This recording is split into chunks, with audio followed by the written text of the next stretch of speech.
Welcome to Courage 1000 Project, the podcast for women seeking the courage to take the next steps in life. My name is MellyS The Story Collector, and I'm on a mission to normalise the emotional cycles all women experience, so we can end the patterns of shame and guilt that are leaving us stuck, held back, and disempowered from making the next chapter of our lives magical. Hello, everybody, and welcome to another episode of the Courage 1000 Project. Now, today we have a gorgeous guest, Lisa Drennon. Now, Lisa was born and raised in Rochester, New York. A loyal wife, mum, and friend, she loves to volunteer and help wherever she is needed. She started her virtual coaching business as a certified Oola life coach and certified Aroma freedom practitioner, and has helped hundreds of women surrender self-sabotage that keeps them stuck in fear so they can 10 times their life. And funny thing is, we've already jumped into this conversation because we couldn't wait. So welcome to the show, Lisa. I can't wait for us to dig into this more. Yeah, thank you for having me. I'm honored to be here. You're welcome. Now, you wanted to share today how to overcome those cycles of shame and guilt that we get stuck in, which is a huge part of that self-sabotage. So I'd love to know, where does that begin for you? Well, it took me a long time to realize where it began because I acted out before I even knew I was dealing with self-sabotage. I didn't even know what a feeling was until I was 40. I'm 53 now.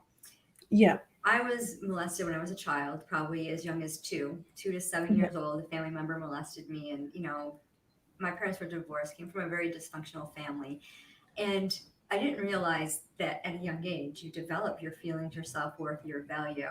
So I was always a very angry child, and I was always acting out, but I didn't know why. And I was scared to death to sleep by myself. And I remember being a kid and going to my mom and saying, Mommy, I'm scared. I don't want to sleep by myself. And she'd be like, Lisa, go back to your bed. And I'd be petrified. And as I grew older, I just rebelled. I got involved in all kinds of unhealthy coping mechanisms to try to hide my anger and my shame. And by the time I was 17, I connected with my first love, who was a narcissist gaslighter, was Oh, pregnant no. 3 times. I was pregnant 3 times and ended up choosing abortion twice, not realizing how devastating that was, and just numbing the pain. I got into, I was doing cocaine, marijuana, drinking myself. Me to drink a bottle of wine by myself was nothing. And at the time, I was only 90 pounds. And kept turning into these unhealthy coping mechanisms. Did this for 3 years. I ended up getting pregnant the third time, keeping my baby at 18, being a single mom, got rid of that guy, and totally cut out all the people in my life. And I was just like crying out to the Lord, okay, I need to do something differently. So I started counseling. Counseling didn't work. I was really tired of counselors asking me, so how does that make you feel? I'll tell you how it makes me feel. I want to choke somebody. I wore black to represent my anger. I would easily flip people off. And years of being angry and frustrated, overeating, over drinking, over people pleasing, just totally self-sabotaging. I'd want to release weight and I would gain weight. I wanted to stop. I smoked to calm my anxiety and my panic attacks. And I'd want to quit smoking and I would smoke more. So everything I tried to do, I would always tell myself, 3 steps forward, 5 steps back. And it's like, why do I keep getting in my own way? Why do I keep self-sabotaging my efforts? I say I want something, but then I turn around and I keep drinking, I keep overeating. Then I got into retail therapy spending. It made me feel good to spend money. I loved 0% credit cards. So now I created this debt cycle for myself. And I just didn't know what I was doing, and I just wanted peace. So I was lashing out at my family, my husband. I was locking myself in the bathroom, crying on the floor, and I was crying out to God. I'm like, I got to stop. This has got to stop. And it's weird because I accepted Jesus Christ as my Savior when I was in July of 79. So I kept thinking to myself, God hates me. He's a punishing God. I probably lost my salvation. I mean, I did all these things after I got saved. So I'm definitely going to hell.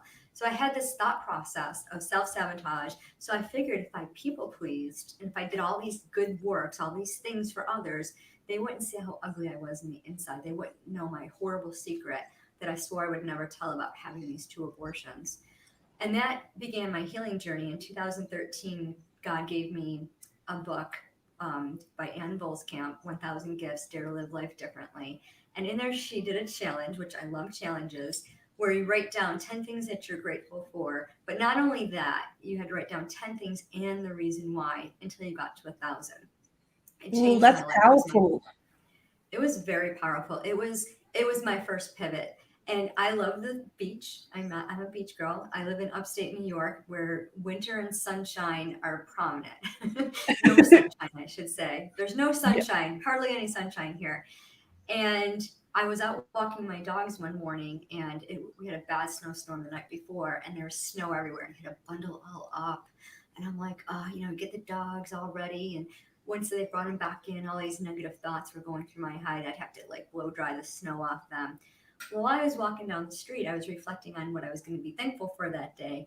And the streetlights hit the snow, and there were like little diamonds glistening in the light. And I was like, Oh, wow, that's it beautiful. was it was so beautiful. I still have the memory etched in my brain, and I thought, wow, if an attitude of gratitude can change my thought about snow, I got to keep doing this. So in Yeah. 2015, I started that and never stopped.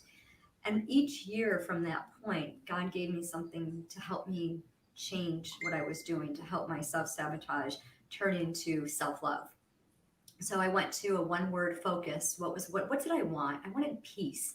I wanted to stop this turmoil inside of my mind and my heart that was causing all this chaos in my actions, and my thoughts were just so horrible. Like I had such an ugly view of myself. I looked Yeah. in the mirror and I'm like, you're disgusting. You're a whore, you're heavy, you're a drunk, you're this, just all of the negative things you can tell yourself. I told myself. Yeah. So people pleasing became so prominent in my life. I volunteered for everything. I'm like, oh, I'll do it in hopes that people would see me differently. And Yeah. on the inside, I was just this turmoil of a mess. So when I started the one word focus, I like literally picked the word peace. And every year I pick a new word, and I studied that word. I got the root word. I found like all the different definitions and what it means. Like what does it mean to have peace in your life, to have peace in your heart? And then I Yeah. realized it's all a matter of the heart. Like our soul is our heart. How do I change my heart to be aligned with what I really want? Like my dream is to be a servant heart leader, to just help others and nurture others, but still feel good about myself. And I realized forgiveness was a huge part of it. Yeah. So as I journeyed each year, I added something to my healing journey, and forgiveness was a huge piece of it. I thought I learned how to forgive myself, and I did for most part. I forgave everybody who hurt me. So the Yeah. molestation, the narcissist, gaslighter, anybody that gave me emotional abuse in my family, dysfunctional, come from an Italian background, and we are loudmouth Italians, very controlling. I'm the youngest of three brothers. So being the youngest, being the only girl, that was very protected. So they would tell me things that totally would be like, okay, if you ever do this, I'm going to like rearrange your face. I'm like, what? Like, what kind of a talk is this? This is not Yeah. right. And I feel So like you're a healing very from sensitive soul as well. So that would have really kind of hit you in a different level. Yeah, my self-esteem and my self-worth were just like, I was so dependent. Like I couldn't make a decision without asking 20 people. Like, what do you think? Like, if I do this, is it okay? Like, and I could not have my own thought process because I was so Yeah. used to people controlling me and telling Yeah. me what, how, where, and when to do it. So when I became independent and I established those healthy boundaries, they're like, who are you and what'd you do with Lisa? Like, this is the new me. Like, I finally understood. I connected with a mentor, and in 2016, worked with her for 2 years, one on one. It was beautiful. It was a beautiful relationship, 3 hours a week. And she taught me how to identify my feelings, like truly Mm. look inside. What are your feelings? What are your thoughts? Why are you thinking this? Is this really true? Do you believe it? And Yeah. I was able to, for the first time in my life, say, wow, I'm not really, anger is depression turned outward. Yeah. And when I realized that my anger was from my experiences as a teenager and as a young child, I was like, no wonder I never processed it. I remember the first time I told my mom that I was molested. She didn't believe me. She said I made it up, and I saw that I must have seen a movie or something. I'm like, no, I'm pretty sure it happened. Like, you know things like that happen. Like your Yeah. body knows it. Yeah. And so that was kind of devastating. So I actually went for an intense counseling session, similar to what somebody through AA would go through to Yeah. process that molestation. And I healed from it completely, forgave the person, and thought I moved on, not realizing how the abortions had affected me because I did not want to do that. But I was basically told, by the biological father, no, you're doing this. Like, you're going, and, here's the drugs. You're just going to go. And I wrote a book, Forgiving the Girl Inside, Finding Balance, Freedom, and Fun in Your Life, which is my story. The Yeah. first chapter is I swore I would never tell, and it's all about the abortion and how I ended up there. And I looking back at that, I'm like, how was I so stupid? Not once to get pregnant, not twice, but 3 times. And it's all because of the lies that my family fed me. Like, I was, we were very religious, and, you didn't do birth control. Of course, you didn't have premarital sex, but I did anyways because I had this very rebellious heart. And it's like, why did I screw up so bad? Like, what was wrong with me? And I really thought God was a punishing God. So I didn't trust God because I was like waiting for lightning to hit me. And when I realized that God forgave me and that I forgave everyone else, but I never forgave myself. Yeah. So I continued with the self-sabotage behavior. I was just like, nope, I need to be perpetually punished. You're going to keep doing this. So every time I would self-inflict wounds, I would turn to retail therapy and get myself into debt. And I'm like, what am I doing? Like, I was debt free. I had an emergency savings account. I was like on the road for retirement. I'm going to retire in 3 years. So thank God my husband is very financially smart. He's like, no, don't touch that. You're not touching that money. Like, that's your retirement account. And I'm like, but I need it to get out of debt. No, you just have to stop spending. Like, you need to get this mindset changed. Yeah. So when I started realizing my thoughts was what was causing the problem, I met with a coach and I had a session where I went through and I visited these past pain points and realized that I never forgave myself for hurting my children, hurting these souls. And it took a few sessions, but I had an amazing breakthrough, not once, but twice. The first time was in January of 2019. And then my mom had passed away in October of 18. And I had a dream that she was with 2 babies, this beautiful little boy with black hair and this gorgeous little girl with blonde hair. And I thought, oh, who are those babies? Those must be, like, I have 3 adult children. I'm like, oh, those must be my oldest son's children. And my daughter and I were talking, and she's like, Mom, those are your babies. And I had named them Michael and Tamara, and I share that in my book. And I'm like, really? And I dreamt about them 3 times, That's like over a beautiful. 3-month period. Yeah. And I thought they're in heaven with my mom. And I'm like, wow, okay. So I was praying to God about it. And in May, I met with a soul coach, and we visited that emotion, that event, those events. And they must have been really close together because I don't know the dates. But I do know that there's certain times of the year that I'm super, super depressed and I can't shake Yeah. it. And like I'm snarky. I'm like really angry. And it takes a lot for me to get my energy levels up. So I'm thinking those are the times is when it happened. Um, so I went to the soul coach and she brought me through this process. And a couple days later, I was at acupuncture and I was on the table, just waiting for the needles to do their work. And both of my babies came to me and said, Mommy, Oh, they kissed my cheeks and they said, Mommy, we love you. We forgave you a long time ago. God forgave you a long time ago. It's time to forgive yourself and move on. that's And I was just beautiful. laying there. Yeah, I was just laying there crying. And the acupuncture walked back in. I'm like, you are not going to believe what just happened. And what's really cool about it is Mother's Day weekend. Oh, So wow. So it even coincided with all that mother energy around the world. That's just beautiful. yeah, and it changed my life. And I rebranded my business and I started focusing on healing the heart and just realizing that it's truly is a matter of the heart. If you want Yeah. to move forward in any area of your life, you need to have your heart needs to be at peace. You need to have, your heart's your soul. and you need to be at peace with yourself, your self-love, your self-development, your self-awareness.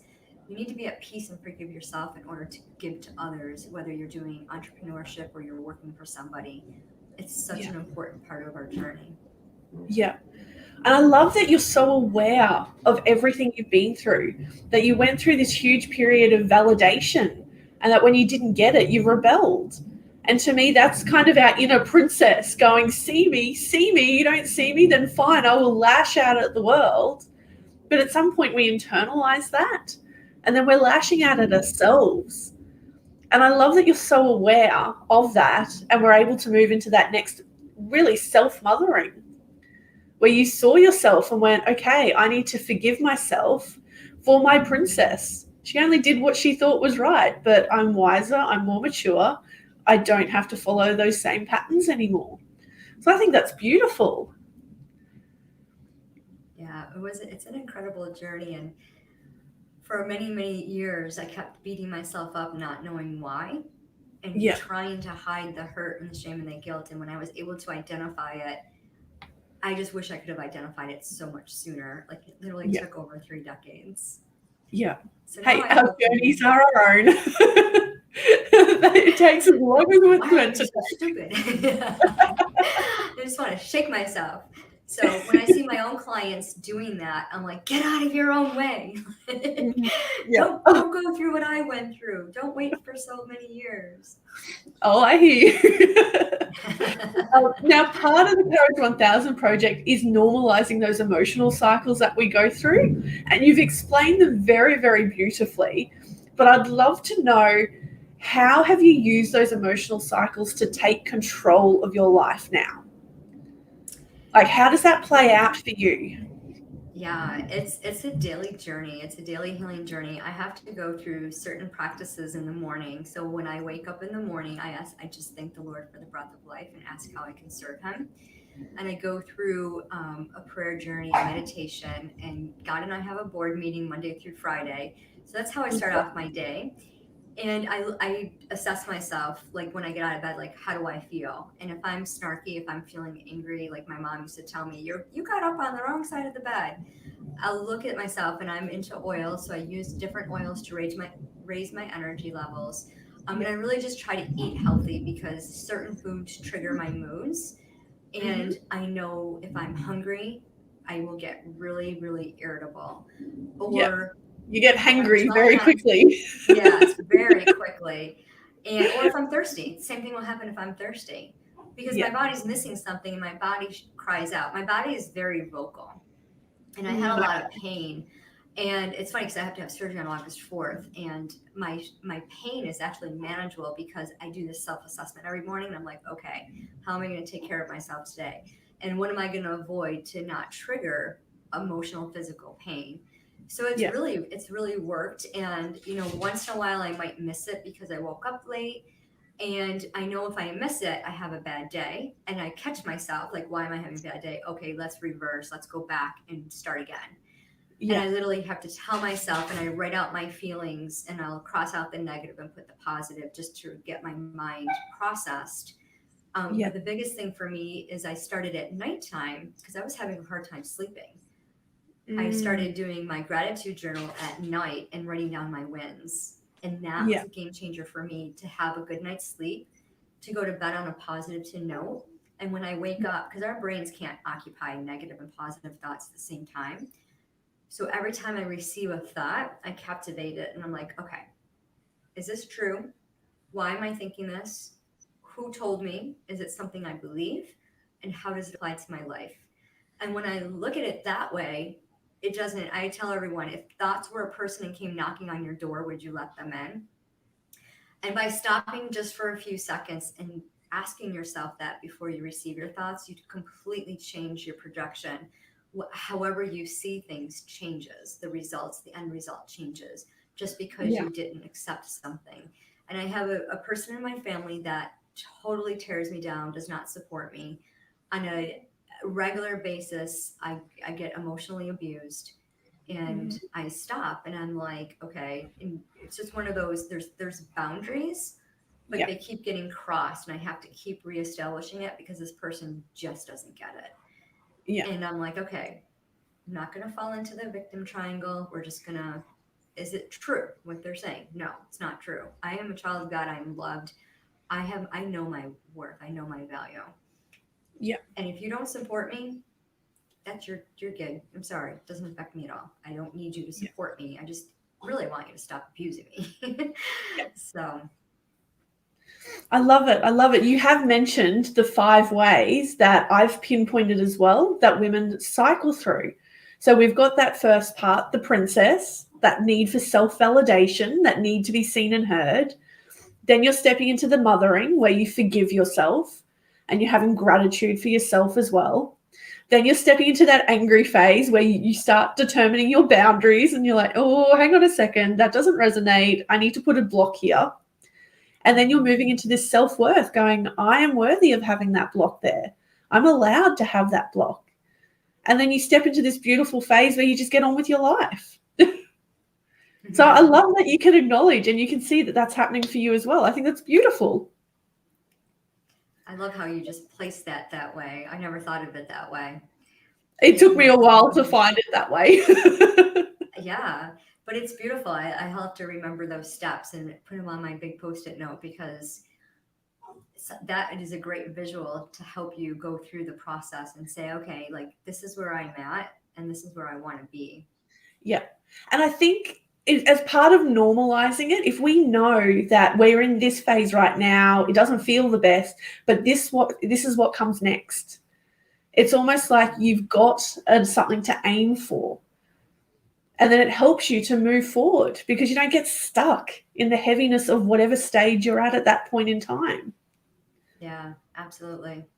And it's why we've got to share our stories. It's why I collect people's stories, because the more we talk about what we've been through and that this is the cycle I went through to heal myself, the more everybody can go, oh, okay, if she can go through that and I can do this too then. Mm-hmm. I just love it. I love it. Yeah, absolutely. Now, final question I have for you is, if you could go back in time and face yourself at the very beginning of all of this, what would you say to yourself? Honey, you are a beautiful little girl and you are so loved. Your value is not dependent upon anyone but God. So live your life for God and not for man. That is so beautiful. That's gorgeous. I think anybody who's been through something similar, I think that would have just really spoken to them. Oh, yeah. I'm just going to sit in this warm feeling for a while. Okay, now if anybody would like to get in contact with Lisa, you can find her information either below the video if you're watching on YouTube or one of our social media channels, or if you're listening to this in the podcast version, just look at the description and you will find her information below the episode. So thank you so much for coming on the show and sharing your story with us, Lisa. It has been an absolute pleasure.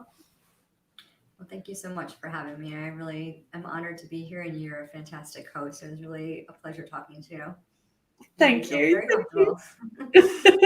Oh, we are so talking again. Absolutely.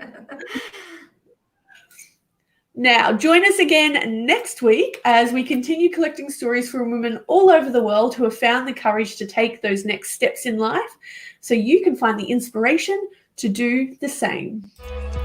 If you'd like to join me on my mission to normalize the emotional and intuitive cycles all women go through, join my free community at mellys.com.au.